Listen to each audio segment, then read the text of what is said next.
Hey everyone, this is Friedel AJ Raven, and I'm here with my first read, recap, and review slash reaction for X-Men Red, issue number 17, which is part of the ongoing Fall of X era.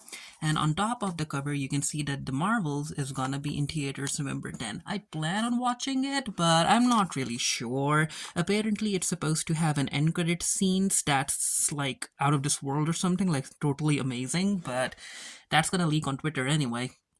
So, as far as the front cover is concerned, we knew that Apocalypse has arrived in Arakko. He arrived in the previous issue, and I was excited to know what his plan is, especially with the Storm being in possession of the Uranus trigger. And on the back, we have an ad for Spider-Man 2. So, I enjoyed this issue. Now, the first few pages are the pages that they released as previews. So it turns out that once Apocalypse arrived on Arakko, he decided to free Vulcan, and of course Vulcan is very, very angry, and he's like, okay, Apocalypse, am I supposed to be the horseman of death? And Apocalypse is like, no, not really. I'm not really doing the horse things. And he's kind of disappointed in how his children ended up acting when it came to supporting Genesis. And Apocalypse has a plan B, and he's like, you know what? He also tells Storm, we'll get to it in a bit, but he tells Storm that, hey, I'm not gonna stand against against Genesis, but I'm not really gonna stand with her either. But whatever she's planning and what she's doing, that's not right. So Vulcan has been freed, and Apocalypse was able to free him with just his bare hands, which just shows how strong Apocalypse is. And we're still on the preview pages, and yeah, this is where we find out that Apocalypse is trying to collect certain elements. He needs fire, air, water, and earth, and they're like, so is Storm supposed to be air? And Apocalypse is like, no. Aurora is not a mere ingredient in magic. She is the magic. So once I read the preview, I was like, ooh, is Al even gonna tap into Storm's magical potential in this particular issue? And he does. And the way he did it, I really, really enjoyed it. So it turns out that it's bad for the Arakko. They had to retreat, their numbers are low, and certain mutants from Earth were able to escape to Shi'ar space.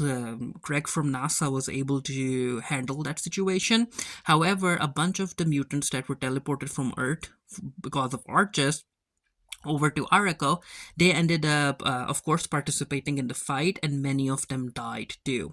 And they're trying to regroup and everything, and we have Storm right here, and she's still in conversation with Uranus, and Uranus like, hey, you know, the clock is ticking, free me, release me, whatever your answer is on your head. You have, and he's like, oh, also, you have company, by the way, and that company ends up being Ironfire, because Ironfire is like, hey, if you aren't gonna do the trigger thing, give it to me. I'll use the trigger. We need it. Now, one of the things that people, including me, that were concerned about was the fact that is Al even gonna make Storm use the Uranus trigger? Because using the Uranus trigger goes against who Storm is as a character, and thankfully Al even didn't do that. Even when Ironfire's like, if you can do it, I will, Storm was like, you know what?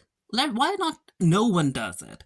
And I really like this panel where Storm was like, no, this is way too much power and I can't allow anyone to wield it. So she basically ends up destroying the trigger. She's like, there, now use it. Because again, this is way too much power for anyone to yield, and it's basically genocide, and Storm can't allow that. Now, before Storm did this, there was a panel where, in this page, the previous page, Ironfire and Storm ended up having a conversation about how Genesis, like, Talk No Jutsu isn't gonna work on Genesis, and Ironfire is like, also, we have been trying to get other people to come back to their senses.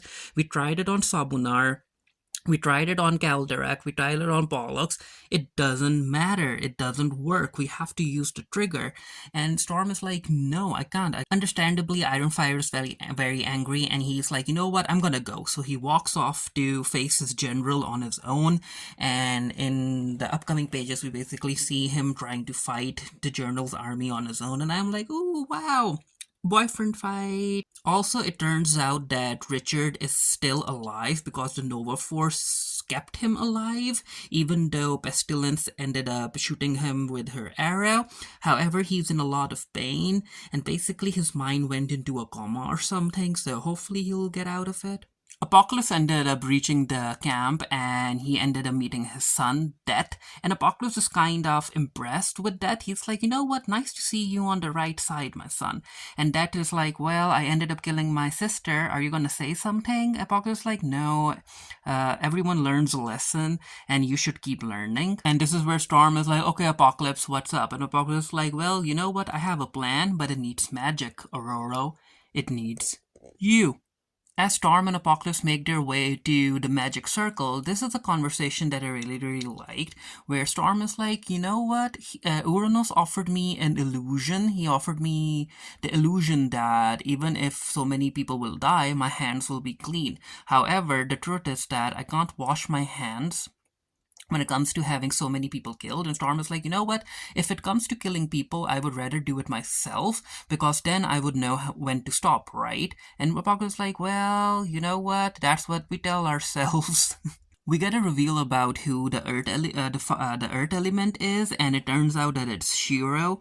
And after he saved Redroot, and Apocalypse like, you know what? It was supposed to be Richter, but plans change.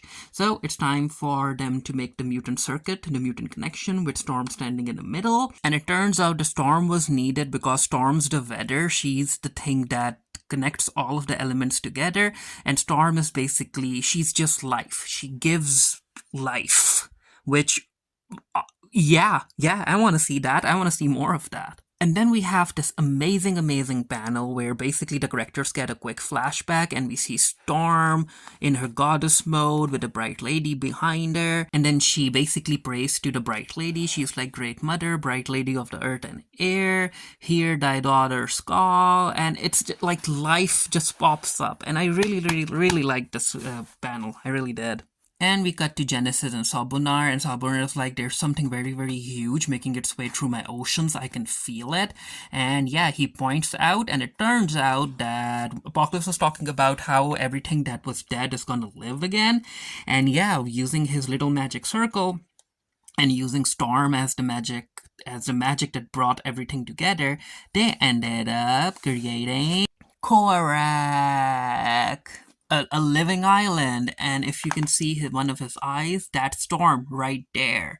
And yeah, if you look down, Genesis is worried. And I'm like, you know what? Even though this looks good, like this giant island, isn't Genesis' power supposed to be plant manipulation? Couldn't she manipulate him? So, or it? So let's see what happens. And the issue ends with Storm calling Genesis out to war, and she's like, you know what? Raise your island and fight me. And this is where the issue ends. And next issue is gonna be the final fight between Storm and Genesis, which I'm I'm looking forward to seeing how these two are gonna fight. I think that the two giant islands are gonna fight in the background while Storm and Genesis duke it out.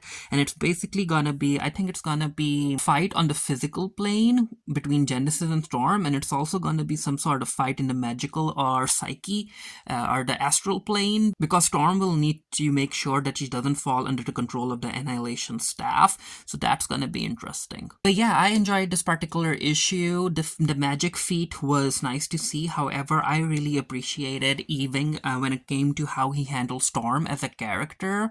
Like, there's a lot of layers when it comes to Storm's character and what she's been through, her decision making, and what kind of leader she wants to be. I really like that. I think that Al Ewing handled the Uranus thing well. He handled the Iron Fire thing well, and it was a very good overall issue. Now, for those interested, I'm gonna give away the digital code. This is more of a first come first serve basis. So whoever ends up redeeming this digital code, good for you. Have fun. But yeah, let me know what you thought of the issue down in the comment section below. And until next time, stay happy, stay safe, stay blessed. See you guys later. Bye.